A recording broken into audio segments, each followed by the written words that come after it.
सारा की मां संध्या को सारा के पिता महेश ने रंगे हाथों किसी और के साथ अफेयर करते हुए पकड़ा था।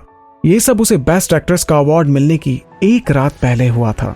रातों रात संध्या के अफेयर की बात मीडिया में आग की तरह फैल गई थी। सभी जगह इसी स्कैंडल की बात चल रही थी। बॉलीवुड की क्वीन बनने से सिर्फ एक कदम दूर रातों रात संध्या की सक्सेस और उसकी सारी मेहनत पर पानी फिर गया था। अपने पति से मिले हुए धोखे और अपने करियर डूब जाने की वजह से संध्या को काफी बुरा फील हो रहा था और इसी के चलते उसने अपनी जान दे दी। सारा सिर्फ 6 साल की थी जब उसने अपनी मां को खो दिया था। सारा की मां की अस्थियां अभी बहाई भी नहीं गई थीं कि सारा के पिता उसकी सौतेली मां और उसकी नाजायज बेटी को घर में लेकर आ गए। और तो और अब साक्षी ने अपनी मां अनीता से सब कुछ सीख लिया था और वो ऋषभ के साथ मिलकर सारा को बर्बाद करने की कोशिश कर रही थी। सिर्फ इसे ही जैसा मां वैसी बेटी कहा जा सकता था। अचानक सारा द्वारा लगाए गए इल्जामों को सुनकर साक्षी और अनीता दोनों ही बहुत दुखी दिखाई दे रहे थे। वो दोनों महेश की ओर देखने लगे, इस उम्मीद से कि महेश ही अब उनकी साइड लेगा और सब कुछ ठीक करेगा।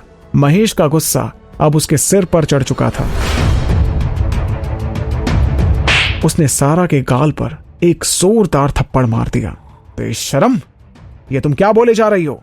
सारा के गोरे गाल पर महेश के हाथ का थप्पड़ छप चुका था। उसके गाल पर 5 उंगलियों के निशान साफ नजर आ रहे थे। उसके मुंह के कोने से खून भी निकल रहा था। सारा ने अपने गाल को अपने हाथों से ढका और कहने लगी, ओह, मैंने आपसे जो कुछ भी कहा उसे आपसे बेहतर और कोई नहीं जानता डैड। आपको पछतावा महसूस हो रहा है या इस बात का डर लग रहा है कि आपकी सारी काली करतूत पूरी दुनिया को बता दूंगी मैं? आपको इस बात का डर लग रहा है कि सच एक ना एक दिन बाहर जरूर आएगा। बस बहुत हुआ। अगर तुमने अपने मुंह से एक और शब्द निकाला तो मैं तुम्हारे टुकड़े टुकड़े कर कर रख दूंगा। महेश ने सारा को जोर से धक्का दिया और उसे जमीन पर गिरा दिया। इसके बाद महेश ने सारा को जानवरों की तरह पीटा। उसने सारा को ऐसे मारा जैसे इसमें उसकी कोई भी गलती ना हो, जैसे उनका कोई रिश्ता ही ना हो। उसने सारा को इतनी बुरी तरह पीटा था कि अनीता और साक्षी भी उस सीन को देख नहीं पा रहे थे और अपना मुंह फेर कर वहां से चले गए। सारा के मुंह से आह तक नहीं निकली। वो चुपचाप महेश की मार सहती रही और ना ही दया के लिए भीख मांगी। महेश तब तक नहीं रुका जब तक उसका गुस्सा शांत नहीं हुआ। वो सारा को कहने लगा, तुमने इतनी बेशरम हरकत की है कि पूरे शहर को इस बारे में पता चल गया है। चारों ओर हमारी बातें हो रही हैं, हमारा मजाक उड़ाया जा रहा है। अगर तुमने आगे ऐसी कोई हरकत की तो भूल जाना कि तुम महेश बेदी की बेटी हो। ये सारा के पिता थे। बाहर वालों की नजरों में वो एक सक्सेसफुल और उभरते हुए डायरेक्टर थे, लेकिन कोई भी नहीं जानता था कि सारा के पिता डोमेस्टिक वायलेंस में 20 साल से ऊपर एक्सपीरियंस्ड थे। अतीत में सारा की मां सारा के पिता का शिकार बनती थी और उसकी मां के चले जाने के बाद सारा के पिता अपना गुस्सा सारा पर निकालते थे।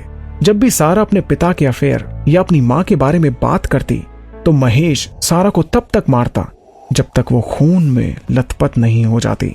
अनीता और साक्षी अक्सर महेश को सारा को यूं पिटते हुए देखा करते थे। उनकी कभी कुछ बोलने की हिम्मत नहीं हुई। शायद उन्हें इस बात का डर लगता था कि महेश का अगला शिकार कहीं वो ना बन जाए, इसलिए चुपचाप ये सब कुछ सहना ही ठीक होता। सारा ने खुद को जमीन पर किसी गेंद की तरह समेट लिया। उसे अपनी बॉडी में हर जगह दर्द महसूस हो रहा था, खास करके कमर में, लेकिन उसने बिना एक आंसू निकाले अपना सारा दर्द सह लिया। जब महेश सारा को पीटते हुए थक चुका था, वो जमीन से उठी। अपने मुंह के कोनों से निकलता हुआ खून पोंछते हुए उसने नफरत भरी निगाहों से महेश की ओर देखा और कहने लगी, ग्रेट ग्रेट, आप जैसे डैड से मैं तंग आ चुकी हूं। इतने सालों से आपने मुझे सिर्फ किसी चीज की तरह ट्रीट किया है, ना कि खुद की बेटी की तरह। आपको मेरी याद तभी आई जब आपको अपनी इज्जत पर खतरा मंडराते हुए दिखाई देने लगा। और अब मैं किसी मुसीबत की तरह हूं जिसे आप अपनी फैमिली से निकालने के लिए बेसब्र हुए जा रहे हैं। तो फिर ठीक है, आज हम रिश्ता यहीं तोड़ देते हैं। आज से भला कोई अच्छा दिन नहीं हो सकता डैड।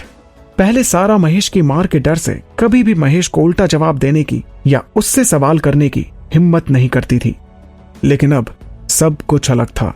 अब वो इन सब की सच्चाई से वाकिफ थी और उसे इस बात का भी डर नहीं लग रहा था कि महेश उसकी जान ले लेगा। भले आज महेश पीटते पीटते उसकी जान ही क्यों ना ले ले, पर सारा खुद को किसी इंसान की तरह ट्रीट करवाना चाहती थी, ना कि किसी चीज की तरह। तुमने खुद अपने मुंह से कह दिया है, अगर तुमने इस घर के बाहर कदम रखा तो इस घर के दरवाजे तुम्हारे लिए हमेशा हमेशा के लिए बंद हो जाएंगे, और ना ही मेरी प्रॉपर्टी में तुम्हें कोई हिस्सा मिलेगा। अनीता और साक्षी दोनों दूर से बाप बेटी के टूटते हुए रिश्ते को देख रहे थे और अंदर ही अंदर खुश हुए जा रहे थे। जब तक सारा इस घर से दूर रहती तब तक कोई भी इस घर में अनीता और साक्षी की जगह को नहीं हिला सकता था।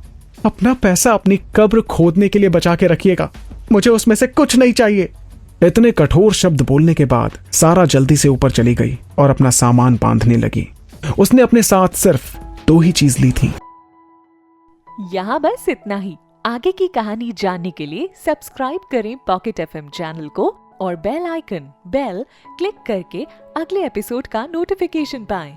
लेकिन आप सारे एपिसोड अभी सुनना चाहते हैं तो डाउनलोड करें हमारा pocket FM app. Link description में है, जहां आप पाएंगे इस शो के सारे एपिसोड्स और साथ ही इसके जैसे और भी बेहतरीन शोज। तो देर किस बात की, अभी डाउनलोड करें पॉकेट एफएम ऐप।